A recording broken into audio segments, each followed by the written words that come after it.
Hola, soy Ulises Paniagua, soy novelista, cuentista, poeta, a ratos dramaturgo. Tengo varios libros de cuento escritos, un par de novelas, algunos poemarios. Soy un escritor al que le gusta hablar acerca de la realidad, pero que le fascina principalmente lo fantástico. El reino de lo fantástico es lo que a mí más me apasiona, lo que más me encanta.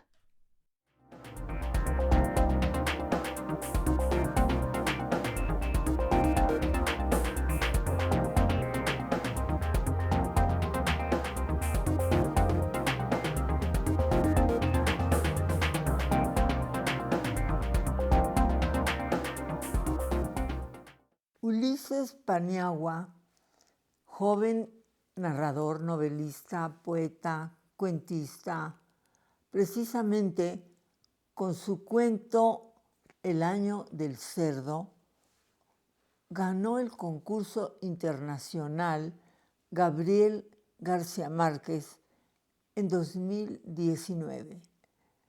Ulises Paniagua, ¿a qué edad empezaste a escribir? Yo empecé a escribir como a los 9 años, más o menos. Creo que siempre he tenido problemas con entender el mundo, ¿no? Como la mayor parte de la gente la entiende. Creo que me ha dado muchos problemas a mí, que el mundo no lo entendía, digámoslo así, como todos lo entienden, con la normalidad que todos lo entienden. Creo que yo siempre ficcionaba la vida. Y creo que finalmente es lo que hacemos todos los seres humanos. Cada quien tiene la épica de sí mismo, ¿no? Cuando viajamos al extranjero, bueno, a la República y regresamos de un viaje, lo contamos como si fuera, que son maravillosos, pero lo contamos como si fuera épico. Sí, y creo que la vida es igual. Cada quien narramos nuestra vida como si fuera una aventura, ¿no? Y de ahí yo creo que hay autobiografías como, yo empecé a leer Confieso que he vivido, de Pablo Neruda, muy joven, y creo que me llamó mucho la atención esta manera de cómo narrarse uno mismo la vida, ¿no? Y creo que yo desde niño me narraba mis propias ficciones acerca de mí y acerca de cuando jugaba siempre, no solo jugaba como los otros niños a que fueran historias de guerra o estas series de los intocables, ¿no? Me creaba todo el capítulo. O sea, había un principio, un intermedio y un final, ¿no? Y eso les gustaba mucho a mis amigos. Yo me acuerdo que a ellos les gustaba que el juego no solo fuera juego, sino que tuviera como una parte narrativa. Y creo que ahí me empezaron a conocer por eso, porque yo tenía la imaginación. Y de ahí creo que ya lo que hice fue transportarlo al papel, tratar de llevar al papel pues esas ficciones que uno se va construyendo. ¿Prefieres la narración breve como el cuento a la novela? Aunque tus novelas son breves. Volviendo a Borges, que luego lo cito mucho, tal vez demasiado, me gustaba esa anécdota que cuando le preguntaban a él que por qué escribía cuentos, que cuando iba a escribir él una novela, le comentaban, ¿no? Y Borges decía, pues es que es tan difícil escribir un cuento como escribir una novela. Yo lo que sí pensaba es que era mejor escribir novelas breves, porque no sé, no es por ajustarse a los tiempos actuales, ¿no? Pero de pronto ahora la gente parece tener más prisa y cuesta trabajo leer novelas más extensas.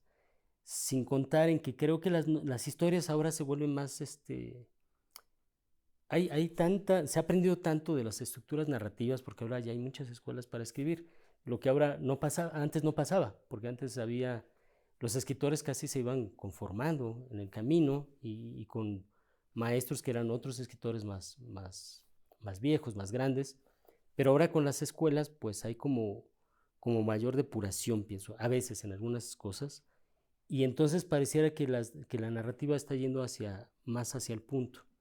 Creo que a mí me interesaba un poquito como ir quitando datos adicionales para que la historia vaya haciéndose, creo que es un concepto minimalista, digamos, que se vaya haciendo mínima, que vaya al punto. Y creo que eso lo aprendí yo leyendo a Rulfo. Leyendo a Rulfo yo traté de construir cosas mínimas, así breves,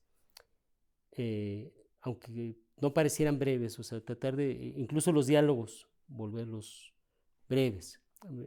Y eso ayudaba a construir, pues, historias como más contemporáneas, me parecía a mí. Aunque me encantan las novelas, por ejemplo, Crimen y Castigo, lo puedo leer, o Guerra y Paz me parecen insuperables y son las novelas que a mí más me gustan y son larguísimas, ¿no? Por ejemplo, el cuento con el que ganaste el Premio Internacional Gabriel García Márquez, El Año del Cerdo, ¿estabas influenciado por la cultura china?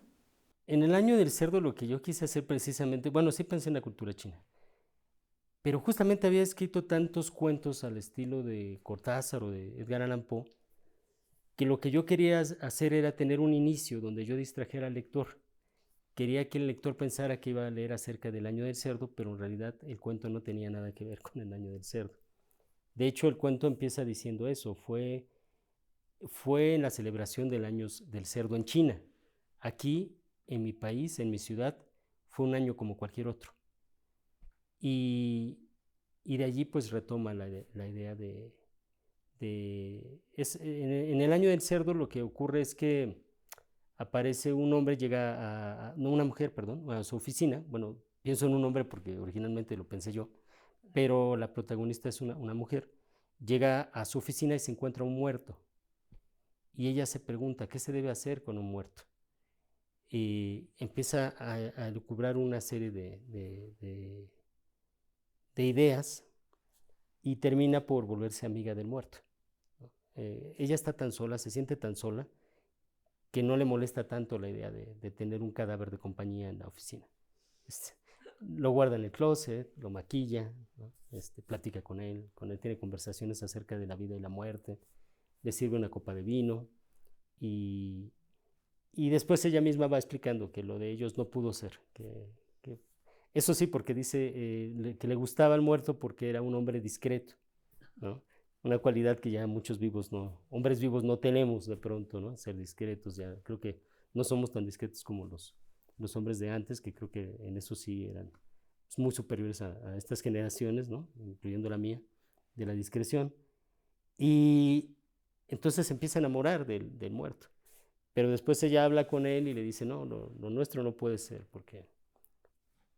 porque nunca vamos a poder conseguir este amor. Y lo que hace es dejar al muerto, se lo va a dejar a la jefa. No le cae muy bien la jefa porque es muy exigente con ella, etc. Entonces lo abandona allí, ¿no? Y se va. Y al día siguiente espera que la jefa pues grite, llame a la policía, haga un escándalo porque encontraron un muerto, un cadáver en su oficina. Pero lo que ocurre es que la jefa empieza a hacer algo parecido, se empieza a reír a solas, la escucha platicar. El muerto la escucha. Sí, entonces ella se da cuenta de que la jefa se apropió de su muerto, ¿no? ¿Podrías leernos algo del cuento con el que has ganado ese concurso, Gabriel García Márquez? Claro que sí, por supuesto. Se llama El Año del Cerdo y el cuento dice así. Fue en la celebración en China del Año del Cerdo. Aquí en mi ciudad, en mi país, fue un día como cualquier otro, o casi como cualquier otro. Llegué a la oficina, afuera llovía. Después de encender la luz, de acomodarme las medias y revisar mi email, me percaté con sorpresa de la presencia del muerto. Estaba allí, tieso y pálido, tendido sobre la alfombra. Me asusté, por supuesto, lancé un alarido medio escénico que debió retumbar en el piso del corporativo. Era la hora de la merienda, así que al parecer no hubo quien escuchara. ¿Qué se debe hacer con un muerto? Pensé en llamar a la policía. Me contuve, reflexiva, porque sé bien que en este país eres culpable hasta que se demuestre lo contrario. Así que no quise pasar por el calvario del hostigamiento policíaco y la tortura psicológica. El muerto, por su parte, no desprendía peste alguna ni causaba horror. No mostraba rastros de violencia, manchas de sangre o exhibía una mueca de espanto. Bien mirado, incluso era guapo. Con estas ventajas, imaginarán que no me interesaba saber quién lo mató, si falleció a causa de un accidente, cómo llegó hasta mí. Soy tímida en extremo, me cuesta trabajo acercarme a los compañeros, me considero aquella perfecta godínez, silenciosa y huraña, que se hunde en sus labores de oficina, que checa entrada a las 9 a.m. y salida a las 6 p.m. en punto, de forma invariable. Por obligación respondo lo necesario. Ifigenia, ¿dónde quedó la nómina del licenciado Rodríguez?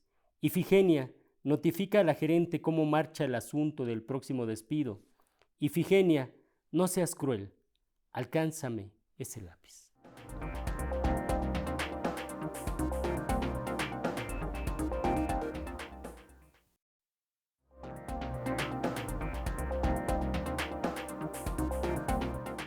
¿Tienes tú algo que te obligue a evadirte?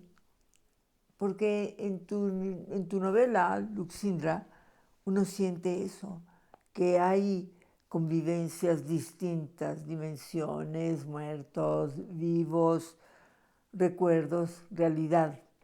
¿Cómo es esa convivencia?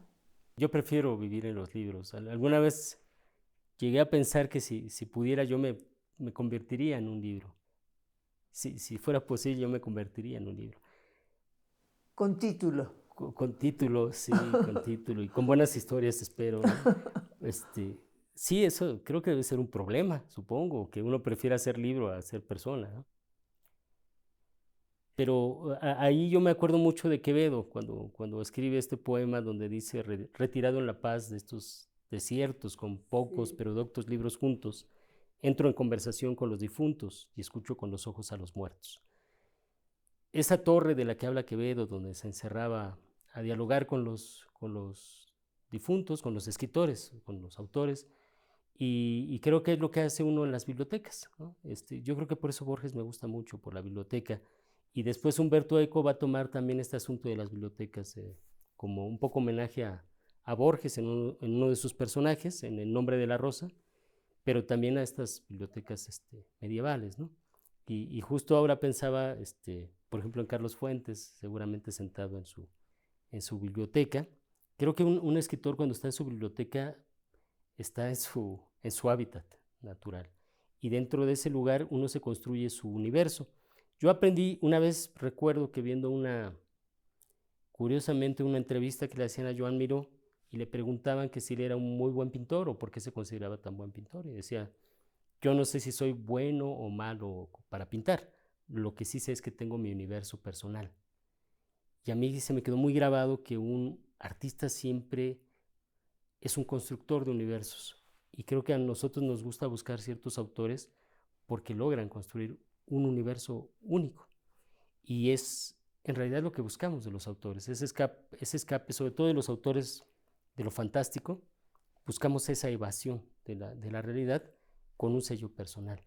Y yo he tenido a veces situaciones en mi vida, supongo que difíciles como todos, y para mí escribir me implicaba, sí, era como los niños cuando se van a esconder al closet, cuando los padres están peleando, ¿no? Es más Una fácil, evasión. una evasión total, ¿no? Yo me recuerdo mucho leyendo un libro de Rulfo a los 10 años, dentro del closet, cómo entraba la luz del sol.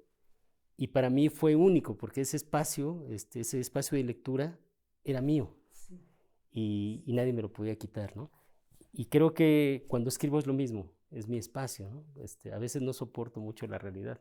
Es tu mundo, tu universo. Sí, allí nadie puede criticarme o juzgarme, ¿no? Creo que escribiendo soy yo y disfruto realmente. El problema de eso es que yo digo que a veces un artista es un explorador y tiene que involucrarse en estos mundos y vivirlos. El problema es nada más que no se quede uno dentro de esos mundos, porque eso también es peligroso, ¿no? Saber distinguir hasta dónde es el universo interior y después volver a la realidad. Porque ¿Tú también, sabes hacerlo? sí, creo que he aprendido a hacerlo, porque anteriormente creo que me costaba trabajo. Creo que yo acababa de escribir y cuando era como estar en trance, y cuando regresaba a la realidad, sufría. Yo sufría al regresar al mundo, ¿no? En cambio, ya después aprendí, es como los actores, cuando se meten a hacer un personaje, entran, hacen el personaje, y cuando salen, pues hay que dejarlo, porque si no, como este método de Stanislavski, pues se llevan los problemas a casa, ¿no? Como estos actores tipo Marlon Brando, James Dean, ¿no? Que llegaban a sufrir después del personaje. Creo que un escritor hace lo mismo. Cuando se inviste en el ritual, en el papel del escritor, es un escritor. Y en el momento en el que hay que dejar un poco ese traje de las historias y salir al mundo y entonces aprender a distinguir un poco, porque si puede llegar a enloquecerlo uno un poco, estar pensando siempre en la historia o en los personajes, ¿no? Puede ser conflictuante. ¿Y cómo te evades? Creo que soy muy imaginativo, entonces no me cuesta trabajo imaginar. Imaginar no es complicado para mí, entonces creo que puedo entrar como a otro mundo, ¿no? Lo mismo me pasa un poco cuando recito poesía o a veces improviso poesía. Es como si no me habitara yo mismo. Es como si hubiera una fuerza misteriosa que de pronto nos envolviera y uno tuviera esa capacidad, hablando de estos asuntos reales, físicos, metafísicos, de involucrarse con eso. Como que realmente de pronto se mete a ese mundo y a veces puede hacerlo de inmediato. Es que también escribir, cuando uno escribe a veces también se sufre un poco, se sufre. Cuando uno acaba un libro, a veces lo celebro. Yo voy, si estoy solo, no importa que esté solo, voy y me compro una botellita de vino y celebro haber terminado el libro, porque aunque me gusta mucho escribir, a veces siento el peso de tener que acabar un libro. Yo a veces tardo en promedio 7 años para acabar cada libro. Y lo contrario, ¿cómo es el empezar a escribir? También es complicado porque creo que a mí me llegan primero ideas y yo no puedo establecer ideas. Tengo mucha paciencia para que la idea se vaya desarrollando sola. A mí me sirve correr, trotar, muy al estilo de estos autores como Murakami, que les gusta correr y vas creando tu historia. A mí correr siempre me ayuda a hilar, ¿no? Creo que uno va teniendo como la idea de qué quiero que trate la historia y después solos van llegando los detalles. Entonces lo que hace mi cabeza es armar, como en estas novelas de misterio, de quién fue el asesino y hay que ir armando las pistas, que creo que se nota mucho en ese lugar existe, creo que es donde más se nota de pronto estas pistas, cómo se van armando para construir la historia. Y creo que así es como yo trabajo.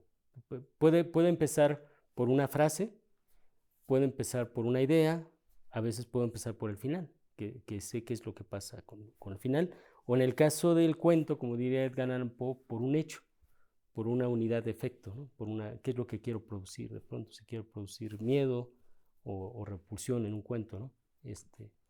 Entonces, bueno, creo que yo diría que toda historia inicia, en mi caso, por lo menos, con un pretexto. Y el pretexto es múltiple.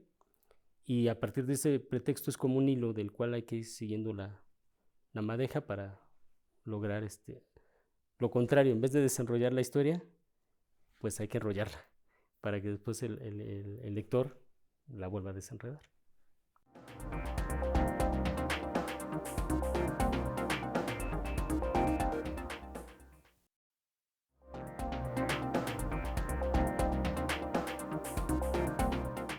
Ulises, este libro tuyo, Nadie duerme esta noche, es tétrico. A ver, cuéntame, ¿el terror para ti es algo necesario?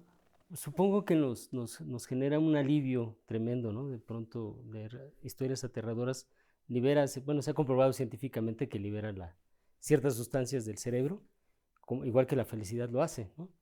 Y uno se siente un poco más descansado tal vez. No sé si sea este asunto trágico de que al personaje le pase lo que afortunadamente a nosotros no nos va a pasar. Entonces creo que eso nos libera un Ah, poco claro. un instinto primitivo y el asombro, ¿no? Creo que finalmente el que nos asusten significa también ese asombro, no esperamos que esa sorpresa de que alguien nos tome por el hombro, nos asombra de una manera o de otra, ¿no? El cuento fantástico nos asombra de manera agradable y el terror pues de una forma extrema. ¿Quiénes son tus terrores preferidos desde el punto de vista escritor? Bueno, el maestro es Edgar Allan Poe, es el maestro, ¿no? Porque además el terror de Poe es un terror psicológico. Tiene partes sobrenaturales, pero creo que principalmente psicológico. Y eso era muy novedoso en su época. Lovecraft es un gran escritor, pero creo que es un poco más disparado en sus ideas, ¿no? lo cual no quiere decir que sea malo, tiene un par de cuentos, bueno, tiene varios cuentos muy buenos, y hay uno de una habitación de una bruja que me dejaba esta sensación también de que no sabe uno si está en la realidad o en un sueño, porque también Lovecraft se va mucho a los sueños. Y ya de autores más recientes está Richard Matheson, que escribe Soy Leyenda, y me parece una historia muy interesante, pero además tiene otros cuentos, también un cuento que se llama Vampiro, el mismo Carlos Fuentes con Aura, que podría decir que es la obra de terror por excelencia mexicana, Aura, por encima de todas las obras de terror que se han escrito, y eso que no sé si el mismo Fuentes consideraba que Aura fuera exactamente terror. De hecho, yo acabo de escribir un cuento, creo que se me quedan estas ideas, de dos mujeres también que pueden ser distintas. Y de pronto, y tengo en ese libro también hay dos gemelas, una es como la clásica gemela maligna, y de pronto el personaje habla con una de ellas, pero no sabe cuál de las dos es. Creo que es ese asunto de la duplicación. También ahí en Nadie duerme esta noche aparece un tipo de personajes muy interesantes o de fantasmas que se llaman Reikon, son japoneses.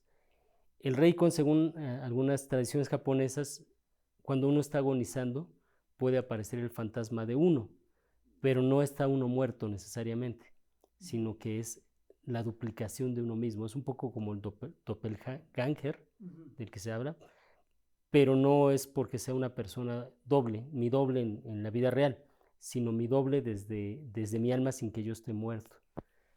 Creo que esas cuestiones a mí me generan mucha perturbación, ¿no? ¿Cómo puede duplicarse una persona o aparentar duplicarse? Y creo que en Aura eso es lo que pasa. Creo que es esta duplicación de una personalidad. Supongo que también es algo como muy primitivo, es como Dr. Jekyll y Mr. Hyde.